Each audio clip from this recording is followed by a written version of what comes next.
AI வந்துருச்சு. இந்திய ID துறைக்கு என்ன ஆக போகுதுன்னு ஒரு பெரிய கேள்வி எல்லார்கிட்டயும் இருக்கு.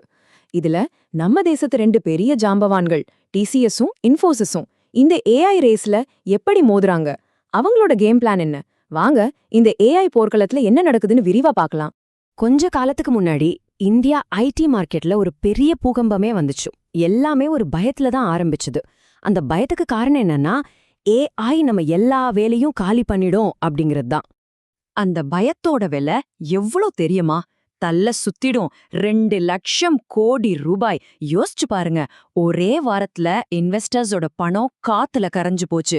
இது சும்மா ஒரு சின்ன சரிவில்ல, ஒரு பெரிய வார்னிங் பெல். எரியற நெருப்புல எண்ணெய் ஊத்துற மாதிரி அனலிஸ்டுகள் ஒரு குண்டை தூக்கி போட்டாங்க. ஹெட் கவுண்ட் மாடல் செத்து போச்சு அப்படின்னு சொன்னாங்க. அதாவது இத்தனை நாள் ஆட்களை வேலைக்கு வச்சு சம்பாரிச்ச காலமெல்லாம் மலை ஏறி போச்சு, இனி எல்லாமே ஏஐ தான் அப்படின்னு சொன்னதும் அவ்வளவுதான், பயம் தலைக்கு மேல ஏறிடுச்சு. ஆனா இந்த பீதியும் பரபரப்பும் மட்டும்தான் நிஜமா? நாம கொஞ்சம் நம்பர்ஸ உத்து பார்த்தோம்னா கதை மொத்தமா மாறுது. ஒரு புது ஆட்டமே இப்பதான் ஆரம்பிச்சிருக்கு. இந்த ஏஐ ரேஸ்ல டிசிஎஸும் இன்ஃபோசிஸும் ரெண்டு தனித்தனி ரூட்ல போறாங்க. டிசிஎஸ் ஸ்கேல், அதாவது பிரம்மாண்டத்தை நம்பி களமிறங்குது. ஏஐக்கான மொத்த இன்ஃப்ராஸ்ட்ரக்சரையும் அவங்க கண்ட்ரோல் பண்ண பாக்குறாங்க. ஆனா இன்ஃபோசிஸ் அவங்க ஸ்பீட் தான் முக்கியம்னு நேரா கிளைண்ட்ஸ் கூட ஏஐய கனெக்ட் பண்ற வேலைய பாக்குறாங்க. சரி, முதல்ல டிசிஎஸ் என்ன பண்றாங்கன்னு பார்க்கலாம். அவங்களோட கேம் பிளான் தான் இந்த ஸ்கேல் பிளே. அதாவது ஏஐக்கு தேவையான அஸ்திவாரத்தையே நாமளே போட்டுடலான்னு ஒரு பெரிய கணக்கு. நம்ப முடியுதா? ஒரே ஒரு குவார்ட்டர்ல, அதாவது 3 மாசத்துல டிசிஎஸ் ஏஐ மூலமா மட்டும் சம்பாதிச்சது $1.8 பில்லியன். இது வெறும் ட்ரெய்லர் தானே சொல்ல, இதுவே ஒரு பெரிய ப்ரூஃப். அவங்க சும்மா பணம் மட்டும் சம்பாதிக்கல, ராக்கெட் வேகத்துல வளர்ந்துட்டு இருக்காங்க. ஒவ்வொரு குவார்ட்டருக்கும் 17% வளர்ச்சி. நினைச்சு பாருங்க, அவங்களோட ஏஐ இன்ஜின் எவ்வளவு பவர்ஃபுல்லா இருக்குன்னு இதுவே சொல்லுது. சரி, இந்த வளர்ச்சிக்கு பெட்ரோல் போடுறது யாரு? வேற யாரு? அவங்க எம்ப்ளாயீஸ் தான்.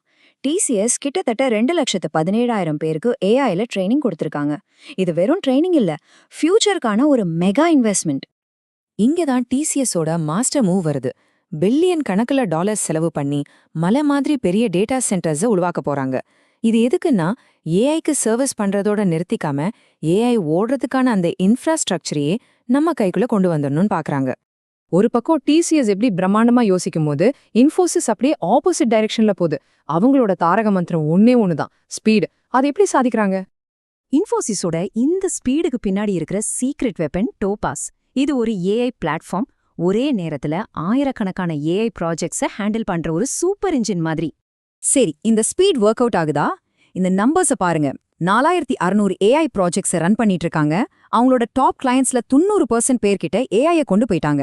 இது எல்லாத்துக்கும் மேல உலகத்தோட முதல் ஏஐ சாஃப்ட்வேர் இன்ஜினியர் டெவனை உருவாக்குன கம்பெனி கூட பார்ட்னர்ஷிப். இதுவே அவங்க எவ்வளவு வேகமா இருக்காங்கன்னு காட்டுது. சோ இங்க தான் ஒரு பெரிய ட்விஸ்ட்.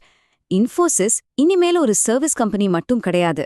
அவங்களோட இந்த ஏஐ ஸ்ட்ராட்டஜி அவங்கள ஒரு பக்கா ப்ராடக்ட் கம்பெனியா மாத்திட்டு இருக்கு. ஓகே, இப்போ இந்த ரெண்டு கம்பெனியோட ஏஐ பிலாசபியும் நேருக்கு நேரா வச்சு பாத்திரலாம். இங்க பாருங்க, ரொம்ப சிம்பிள். டிசிஎஸோட கோர் ஸ்ட்ராட்டஜி இன்ஃப்ராஸ்ட்ரக்சர். அவங்க டிபிஜி பார்ட்னர்ஷிப் மூலியமா ஏஐ சேவைகளை ஒரு ஃபேக்டரி மாதிரி உருவாக்க பாக்குறாங்க. ஆனா இன்ஃபோசிஸ் அவங்க ஸ்ட்ராட்டஜி இன்டகிரேஷன். அவங்க டோபாஸ் பிளாட்ஃபார்ம் வச்சு ஏஐ ஏஜென்ட்ஸை நேரா கிளைண்ட் சிஸ்டம்ல இன்ஸ்டால் பண்றாங்க. ரெண்டு பேருமே வேற வேற ரேஸ்ல ஓடிட்டு இருக்காங்க. சரி, நாம ஆரம்பிச்ச இடத்துக்கே திரும்ப வருவோம். அந்த மார்க்கெட்ல வந்த பயம், அது நிஜமாவே ஒரு அழிவோட ஆரம்பமா இல்ல ஒரு புது அத்தியாயத்தோட தொடக்கமா? மார்க்கெட்ல ஒரு பயம் வந்தது உண்மைலாம். ஆனா இங்க ஒரு பெரிய மாற்றம், அதாவது ஒரு பிவட் ஏற்கனவே நடந்துட்டு இருக்கு. டிசிஎஸும் சரி இன்ஃபோசிஸும் சரி ஏஐங்கிற இந்த சுனாமில சிக்கி முழுகல. அதுக்கு பதிலா அந்த அலையிலேயே சர்ஃபிங் பண்ணி அடுத்த லெவலுக்கு போயிட்டு இருக்காங்க. அப்போ இந்த மார்க்கெட் பயங்கிறது இன்வெஸ்டர்ஸ்க்கு ஒரு கோல்டன் ஆப்பர்ச்சுனிட்டியா இல்ல இது வெறும் ஆரம்பம்தானா? பெரிய புயலே இனிமேதான் வரப்போகுதா?